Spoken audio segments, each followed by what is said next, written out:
bringing you in-depth discussion from one of the rad groups of online writers covering the Edmonton Oilers. Are you ready for Oilers Overtime?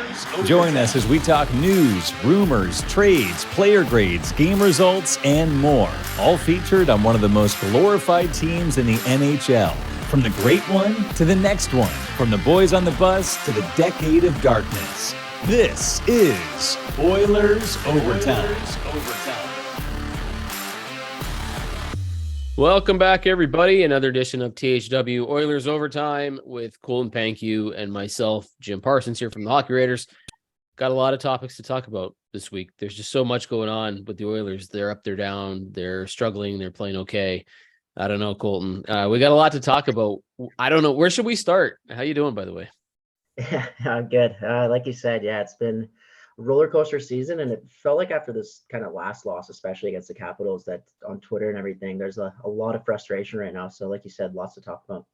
Well, yeah, and I think one of the biggest issues for me in watching that game anyway, I mean, there's lots coming out about Evan Bouchard. We'll talk about that in a minute, but Stuart Skinner makes 48 of 50 saves, and he looks great, and the Oilers can't seem to find him a win.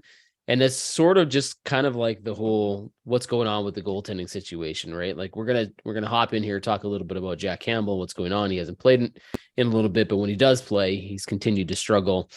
But you'd think that if there's ever motivation for the Oilers to not let that game slip away, you look at what a rookie goaltender has done for you in that game, and you find some way to have a good third period so that a guy who has basically saved you this game. Now, a lot of those Washington shots were not dangerous, high-scoring chances, but some of them really were. Like, there were a lot of big saves that he made there. You'd think you'd find, I think that's where maybe a lot of the frustration comes, is that he played so well, and he almost stole that game for you. And as the rest of the team, you just can't find a way. Like, that's what I would be frustrated with. Am I wrong there, do you think? No, I think you're completely bang on it. Feels like almost a wasted effort on his part, because like you said, he was just incredible. I think in the first period alone, he had 24 shots and kicked them all aside. So you think that in itself, being able to go into the dressing room after the first and regroup, being like, guys, let's wake up. Like, our goalie's getting peppered here. And it just never happened. And the second he came out, he made some huge saves again. I mean, that one save he made, I think on the penalty kill, they ended up scoring seconds later, but just save after save he was making for them. And it's a frustrating effort. And I think just all night, it seemed like they kind of lacked energy. It wasn't even just their start this time. It was the entire game. They were just getting skated around. So 3-2 game, but honestly, it was, anyone that watched it would tell you it was a lot worse than that. If it wasn't for Skinner, it could have easily been, I'd say 5-6-2, if not worse. Yeah, for sure. The way that he played, what would you do? Like, that's a lot of work. There's a game, as people probably watch this, it will be tonight against the Arizona Coyotes. And Skinner is the guy you would go with, but he played a heck of a game. He got, like you said, peppered with a lot of shots. Do you go back to Jack Campbell and alternate again? Do you go with Skinner? Is a day and a half enough rest after a performance like that? Like, he's hot, obviously. He's doing really well. Who do you go with here? Honestly, I hadn't thought of it yet. I think, like, you are seeing, like, it is the Coyotes, a team that was supposed to be a bottom feeder this year, but they really haven't been playing that bad. They've had close games with everyone they played. You've seen the Flames last night. The Flames just got by with a 3-2 win. So we talked about it recently. I don't think Jack Campbell's really startable at this point. I think anytime you put him in, like, he's just really fighting it right now. So with what Skinner's shown, I think until he kind of maybe shows that sign of fatigue, like, I think you keep going with him, at least in the short term, until Campbell has even more time, I think, to get in practices, all those reps in practice, and kind of reset, because it's been a big struggle for him right now. And I think with Stewart's age or Skinner's age and everything like that too, I'm not too concerned about the rest with him.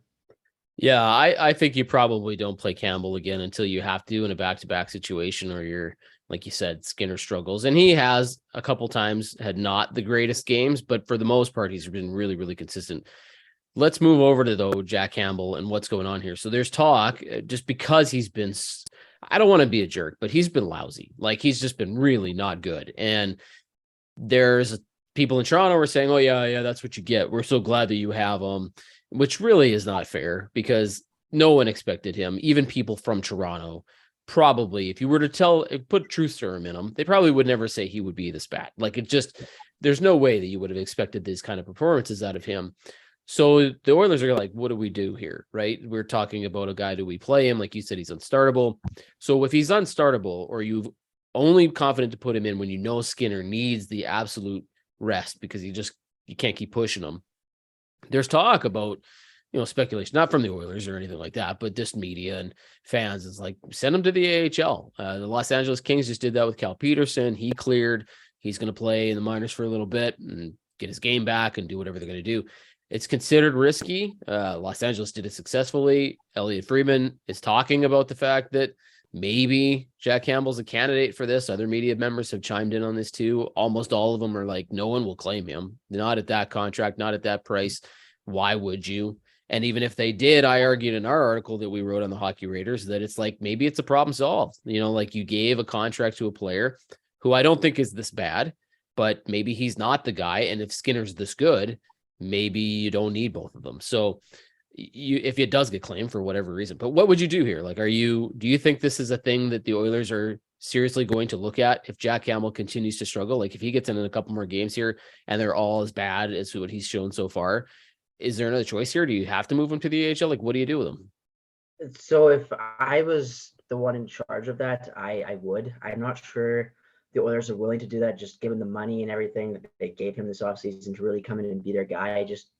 It wouldn't reflect well on the decision. I can't see it happening, but I think they should. And the reason being, like you were talking about getting claimed, like a very similar situation in LA just happened with Cal Peterson, who's a younger goalie that has less term at the same $5 million price tag, and he went unclaimed. So there's really no chance. I would be absolutely shocked if anyone took Campbell. I mean, he's got like an .870 save percentage this year. So at some point, I do think like he will get better. Like you were saying, Toronto fans or anyone out there, like even the biggest haters of this deal, nobody could have imagined it going as poorly as it has this far, and it will turn around. But I think in order to make that happen sooner and get this whole team back on track, the sooner they kind of would come to this decision to send him down, the better.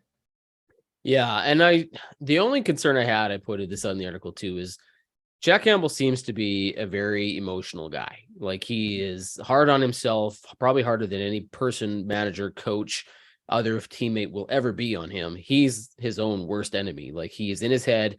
He freely admits that he's terrible when he's not good, almost to the point where he's like emotionally going to like lose it. And you worry about a guy like that, because if he's that hard on himself, what does it mean? Like you wrote, he's not going to cause a stink. He seems like a very professional guy. He's a good teammate. If this is what they want him to do, he will do it. And he's probably not going to cause a problem with it. But I don't know what it does to a guy's psyche like that. Like if he comes in with this big contract, he knows he's underperforming. Does he look forward to the idea of going down to the AHL and going, holy geez, I got to get my game back, and this is the one way to do it?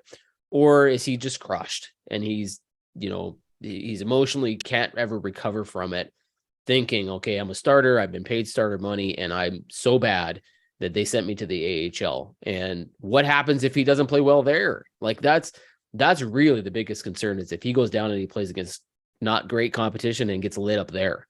Like, I don't know what you do then. Like, what is Jack Campbell? How does he recover from that? What would you be worried about if you watch the way that Campbell reacts in these interviews and you watch the way that he talks about his own game? Should the Oilers risk this? Like, is this an emotional crushing blow if he, one, beats himself up too much for getting demoted, and then two, happens to struggle down there? Yeah. So I think, like you said, if whether or not it would be crushing for him, I think it would originally. Like it's embarrassing, right, to sign that big of a deal, and in the first year with less than 20 starts being sent down to the AHL, like it would hurt the confidence. But I think like he is a better goalie than he's performed to this point. And I think I've never viewed him maybe as a number one, but kind of like a 1A, 1B type. So at some point he is going to figure things out. I think that would happen if he gets sent down to the AHL. But of course, like you said, worst case scenario, it doesn't. Then, I mean, I guess they for sure have to get rid of him this offseason somehow. Obviously, that would be even more difficult if he can't get his game back on track in the AHL. Then that's a whole different problem. But I do think if you give him that time to send him down, kind of give him a bit to just wrap his head around it, I think he will be able to get back on track. Because, I mean, we've seen in Toronto last season, after his really good start, he kind of went downhill a bit. And that's as tough as a market as any in the NHL. And he was able to kind of come back from that near the end of the season. He had a strong push again, and he was okay in the playoffs. So I do think he'll turn things around. But like you said, the mental kind of psyche of him is a bit of a Achilles heel in his game, and something that in future years he's really going to have to work on if he wants to finish out this contract. Yeah, it's hard to know if he's doing that for, because put it on me, and he just wants to be a better teammate. Yeah, put it on me. And he really isn't thinking that about his own game, or if he does think that stuff, like if he's really beating himself up internally and he's in his own head. And, that's really hard for a goaltender. We talked all the time about Mike Smith and how he was not like that, like he might stink in a game and just let in unbelievably bad goals. But then the next game, it's like it never happened. And you worry about that with a guy like Jack Campbell. I don't know. Speaking of maybe potentially fragile players, I don't know if you saw this interview that they did with Evan Bouchard, where the media was talking to him after his talk this morning with Jay Woodcroft and probably Dave Manson. It's like, I don't mean to be like, he looked like he was going to cry. Like he seemed so emotionally distraught, and he did a good job of holding it together, it's tough. It's so hard when you're that young and you make one mistake. He's struggled this season a little bit, but he made a pretty bad mistake in the third period of the game against the Washington Capitals, and they ended up coming back and winning. But he looked really bothered, and the media isn't hard on him, but they're kind of giving him like, hey, what do you do when you make these mistakes? How are you going to handle this? Blah, blah. It's tough when you're that young and you're that inexperienced, and they're just beating on you for that game, and you've been benched for 13 minutes and you're sitting there opening the gate for people for 25. Like, it's got to be really hard. I felt bad for him. Like, yes, he probably deserved maybe to be benched because that was a bad play. But then again, you could argue, well, why don't they bench other people, right? Why just Evan Bouchard? Where do you sit on him? Like, I'm surprised that he has struggled this much. He's not able to get his shot throughs on offense. He had that one game where he scored 2 goals, but for the most part, he's getting his shots blocked. He seems to be brain farting on defense sometimes, and it turns out to be a major mistake. Is this just a lack of having a defense partner that he can count on and trust and keeps him sort of in line, and he's struggling? Is this him in his own head? Like we talk about fragile people, like what's going on with Evan Bouchard here? So to me, I do think, like you said, not having that solid partner, that's kind of where I think Duncan Keith got overlooked last season, and a guy that they're really missing this season for not only that, but a number of other reasons. But I think, like, back to when I first watched Bouchard play with the Oilers, even when he had that, I think, 9-game stint when they sent him back to juniors, I kind of always thought, like, this is a guy that's going to become a whipping boy at some point in Edmonton, because they've had so many defensemen kind of similar to him that very good offensively, kind of soft, not great in their own end. Like Justin Schultz comes to mind, Ryan Whitney, Marc-Andre Bergeron from even further back. Like, these guys just don't seem to fit in good in this market if they can't lock it down defensively, no matter how skilled they are, how good they are offensively. Like, if they're not physical, if they can't get it done defensively, there's going to be a loud section of the fan base that gets on them. And I think that's what's happened to Bouchard. Like, last year, you heard it quite a bit, but at the same time, the team was a lot better. So I think it covered up some of those issues. And then this year, like, the team's struggling. So there's so many different areas you can look at. And that's one that's kind of not just him, but their whole blue line. But I think that's kind of his big issue here, is that if he isn't playing extraordinary offensively, then his defensive game kind of lacks, and he isn't the most physical guy. So I think he's a guy that can kind of get beat up by the fan base and the media quite a bit. Well, I find that, I mean, I don't think you're wrong necessarily. It's interesting though, because I actually have a different take on it. Like, I think the fans probably are standing up for him. I think that they think that whipping on him right now is unfair. I think he may be one of the few people that the fans are actually standing up for, despite the fact that he hasn't been all that great. Like, he's certainly not been as good as last year. He hasn't lived up to the ceiling potential, and he's still young. But I think the Oilers fans, for the most part, are looking at him knowing that this is going to happen, that he's going to have ups and downs. He's going to struggle a little bit, and they feel bad for him because he makes a mistake and he gets benched. And there's Darnell Nurse making mistakes, and there's, Brett Kulak flopping down and falling on his butt a couple times and getting burned, and he's playing a bunch of minutes. And, Philip Broberg hasn't been exactly what you want him to be. And Ryan Murray's made mistakes. I mean, all of these players have made mistakes, but Evan Bouchard's the guy that gets benched. And so I think that there's a lot of fans going, not necessarily standing up for him, but they haven't been as hard on him as you might expect others to be. The media wasn't even like, they were kind of whatever, like grilling him on, tell us how you feel about this. How do you react to it? Like, that's tough when you're trying to answer those questions. So I do feel bad for him. I think there's a lot of patience in Edmonton for him to figure it out.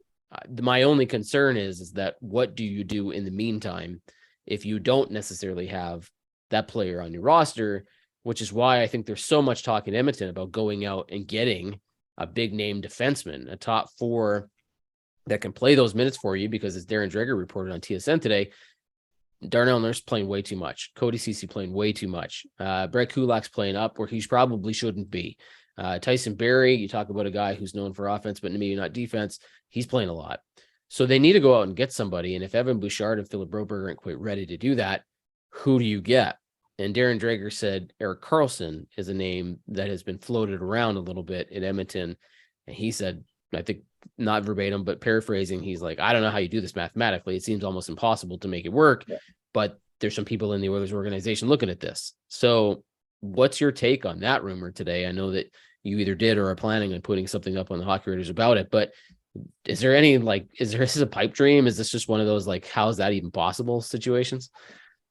Yeah, I think it's one of those things maybe that some people around the organization talked about. Wouldn't it be nice? Maybe there's zero chance that that can happen. I don't even think it's, again, Erik Karlsson is an incredible player. He's playing like one of the best defensemen in the league again this year. He's really kind of had a nice resurgence, but that contract is scary. Like, he's had so many injuries in the past. You kind of seen his play go downhill these past few seasons up until now again. And it just doesn't make sense to me at all. They kind of have those offensive blue liners already, like with Barrie and Bouchard, like you mentioned, and not to compare them to Erik Karlsson, obviously, but there's just, it doesn't make sense to me, especially at that price tag. Like, there's just no chance, even if you get San Jose to retain some, which they'll have to regardless of where they trade him. Like, he's 32 years old now. He still has 4 or 5 years left. Like, that's just a very risky contract to take on, and one that makes no sense for a team like the Oilers that are as cap strapped as they are right now.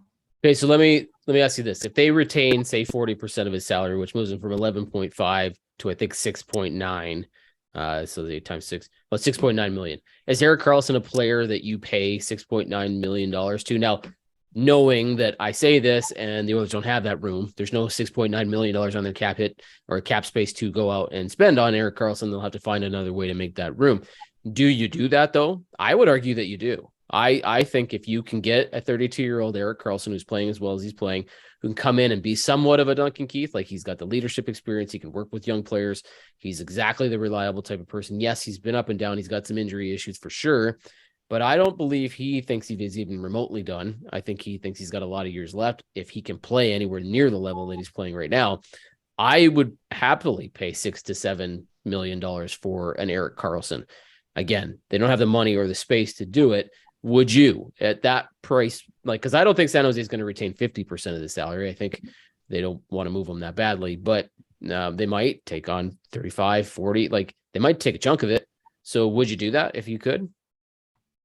Like, just if I'm any team, like, if I have the cap space, of course, but like with the Oilers, like, if they were to, like, for instance, like, who would you, because they would have to move someone. So who would you think that they would move in order to make that happen? Well, I think if you make that deal, and like I said, there's going to be so many moving things you got to juggle around here. But if you're looking at, players that are coming off of your roster, Puljujarvi's on a 1-year deal. There's $3 million out the window. You can let him go or move him for whatever in the offseason. There are probably players on this roster that you could maybe free up some of that space. Now, for this year, if you're getting an Erik Karlsson, you're getting him nearer to the trade deadline, so you're getting a prorated version of that salary cap. It's the years after that become much more of an issue, like, because he's still got a contract and he's still got that cap hit that you're going to have to worry about for the next however many seasons. That's where you got to free up the money. I think in terms of what they're projecting for the salary cap coming later, that isn't a huge contract. Yes, they've got some things to worry about with Leon Draisaitl, Connor McDavid, whether Evan Bouchard gets a huge deal or not, I don't know. You asked me 4 months ago what Evan Bouchard's next contract would have looked like. I would have been like, man, it's going to be massive. But who knows now, right? Like, so it's hard to know what the next terms are going to be. But I think the salary cap in the future isn't a huge concern. The prorated part in this year, maybe not as huge a concern. It's the what's left on the term and who you let go. I don't know, to answer your question. Like, I think there are some pieces that you can move on, whether it's Yamamoto. I think he's got 1 more year after this one. He signed a 2-year deal. Is that right? I think so, yeah. Yeah. So you probably could ship him out if you had to trade him.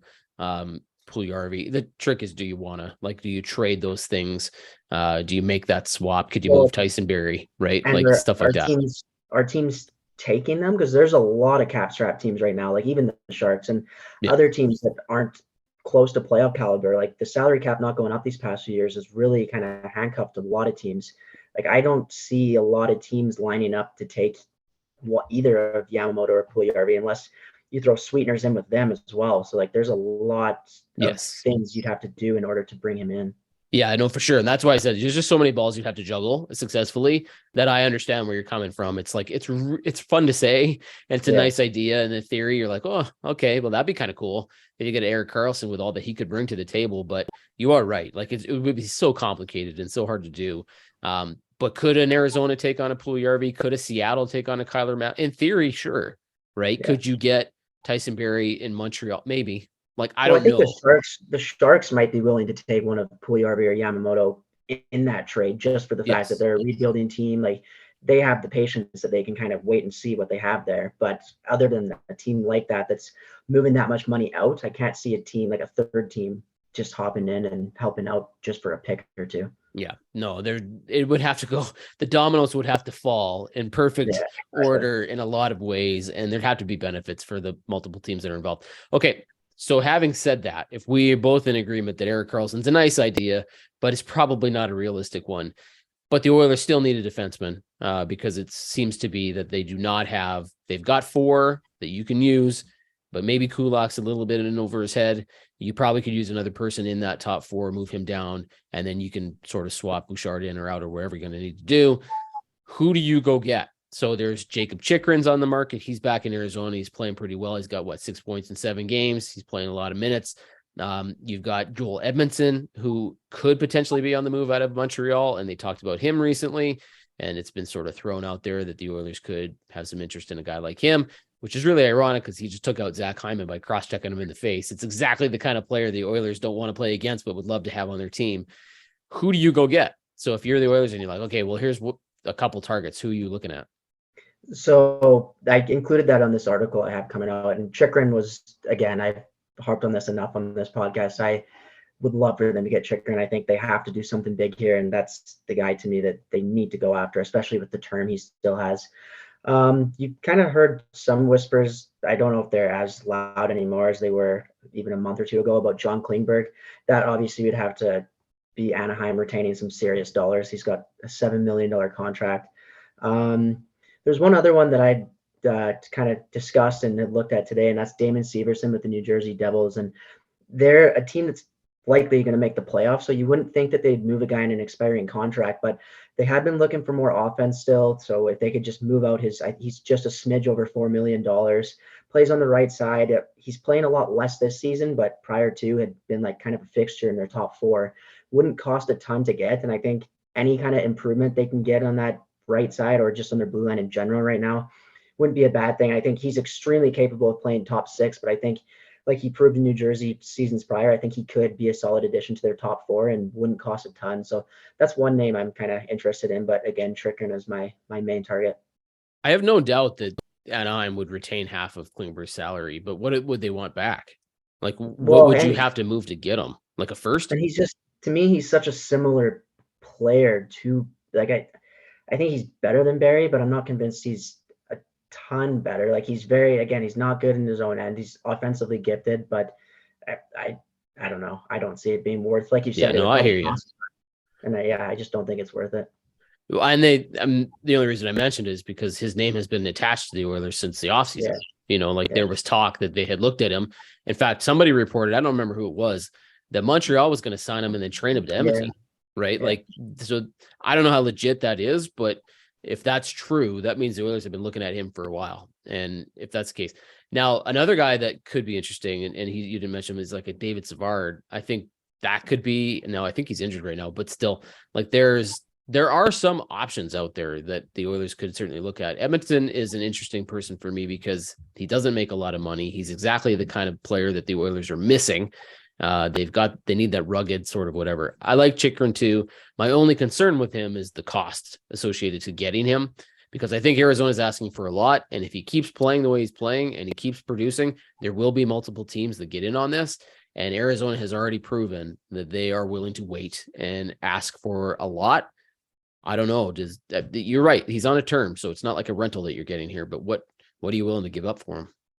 Well, and see, that's what scares me about Edmonton is you kind of heard that the asking price right now is a first round pick, which I don't admittedly know a ton about his game, but I think it seems like when he first arrived in Montreal, the fan base really liked him, and that's really shifted. And I think that's because they have a pretty inexperienced young blue line, so he's playing those higher minutes, like we're seeing a lot of guys in Edmonton right now. So kind of in that second pairing role where I think it's maybe a bit much for him. I think he's best in the bottom pairing. So giving up a first round for a guy that I actually don't know if he's on an expiring deal or not, He's but got if one he more is, year after this one, I think. okay, so he's got the term there again, and that's what I like about Chikrin. But paying a first for a guy that I think, from what everything I've read and heard, sounds like he's best fit for the third pairing seems a bit steep. Yeah, no, it is. And that's going to be the real challenge for the Oilers, right? You have to both move out money and you have to be willing to pay to get what it is you need. And unfortunately, it's becoming clearer and clearer that they badly need a defenseman. We figured they needed one coming into the season, and it's proving true that they absolutely do need one, and they need a different style player than what they've got. Somebody who can do what you were hoping Niemelainen or Broberg or whomever could do, and just haven't been able to necessarily do it. So we'll see where it goes. Okay, let's predict the score. Oilers, Arizona. What do you think? I think that they're still a mentally strong enough team I think they're going to really be feeling it after that last performance. Obviously, like I said, the fans are on them. The coaching staff can't be thrilled. So I think they do rally, and I think they'll beat Arizona tomorrow. I'll say a 5-2 final.